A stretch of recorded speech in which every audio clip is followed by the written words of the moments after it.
China manufactures and exports everything from sewing needles to automobiles. But there's one thing it doesn't have, something that belongs exclusively to the United States. On April 2, 2025, U.S. President Donald Trump stepped up to the podium at the White House holding a large red folder. Inside was a list of countries, each with a tariff rate written next to it. One by one, Trump read the list aloud. Within hours, fear rippled across global markets. Stock exchanges in the U.S. and around the world tumbled. Why? Because this was the opening shot in a new kind of war, not fought with guns or missiles, but with power and money. Before we dive into the U.S.-China rivalry, let's break down what a tariff actually is. Many people think tariffs are just a tax imposed on foreign countries.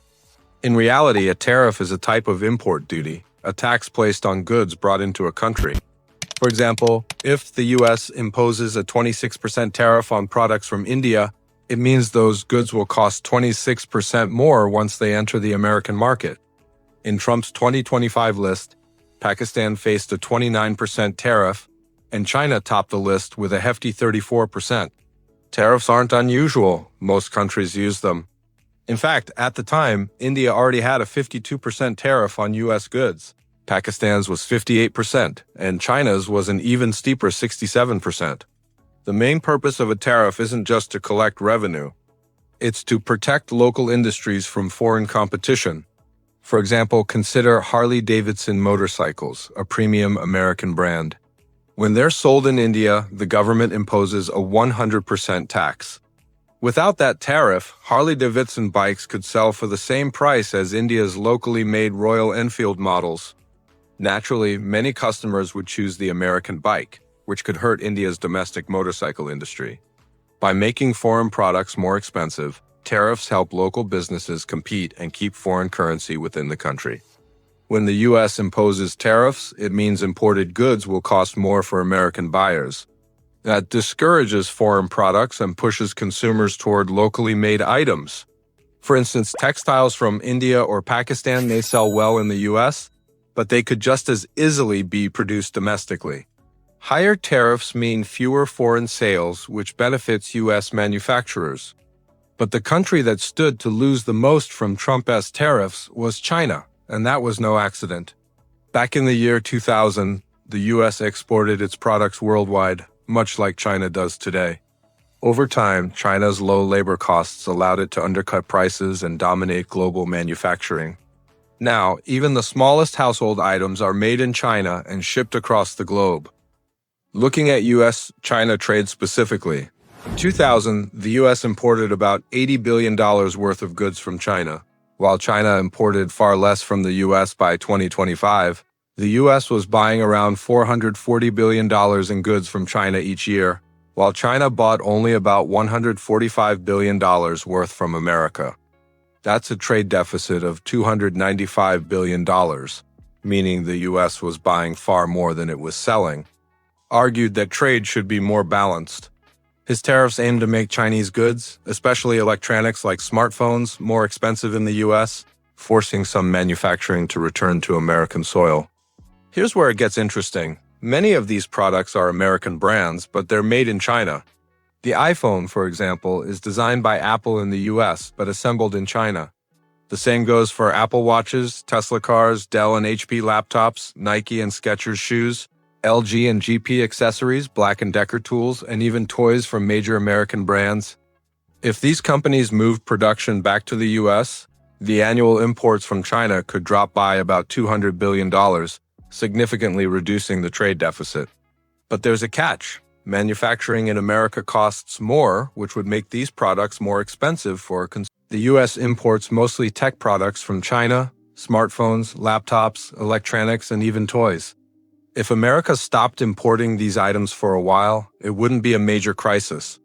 They could buy them from other countries, and while prices might rise, the impact would be manageable.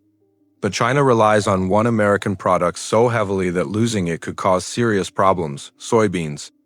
China's population is about 1.41 billion, more than 3 times the size of America's. Feeding such a massive population requires huge amounts of food, especially staples like wheat and rice. The problem is, China only has about 13% of its land suitable for agriculture, roughly 0.23 acres per person. Most of that land is used to grow wheat and rice to meet basic needs. But there's another massive demand in China: pork. China consumes more pork than any other country in the world and is home to over 400 million pigs, more than the entire population of the United States. To feed those pigs, China needs huge quantities of corn for energy and soybeans for protein. While 80% of China's corn is produced domestically, soybeans are a different story. China imports around 50 million tons of soybeans from the US every year, with the rest coming from Brazil. Why not grow them locally? Soybeans don't offer high enough profits for farmers in China, and they require large amounts of open farmland, something China lacks but the US has in abundance. An average American has roughly 1.25 acres of land, over 4 times more than a Chinese citizen. That's why China has tried alternatives like canola seeds, peanuts, and sunflower meal, but they're less efficient, less nutritious, or more expensive in the long run. Recently, China has even experimented with insect farming to meet protein demands for pig feed, but that's still in the testing phase. Here's the bigger picture. China is a trade surplus economy. It produces far more than it consumes and must sell its goods overseas to survive. The US, on the other hand, is a consumer market with plenty of options for imports. If America doesn't buy from China, it can buy from elsewhere. But if China loses the US market, the damage is immediate and deep. The US president has used tariffs against China before, and the results showed that Beijing took the bigger hit. This time he's doubling down. During the production of this video, news broke that Trump has paused tariffs on other countries for 90 days, but raised tariffs on China to a staggering 125%. That's a clear signal. These tariffs are aimed directly. So here's the question: will these tariffs force China to compromise, or will they push both economies into deeper conflict? Share your thoughts in the comments below. And if you enjoyed this breakdown of global trade politics, hit the like button, subscribe, and turn on notifications so you never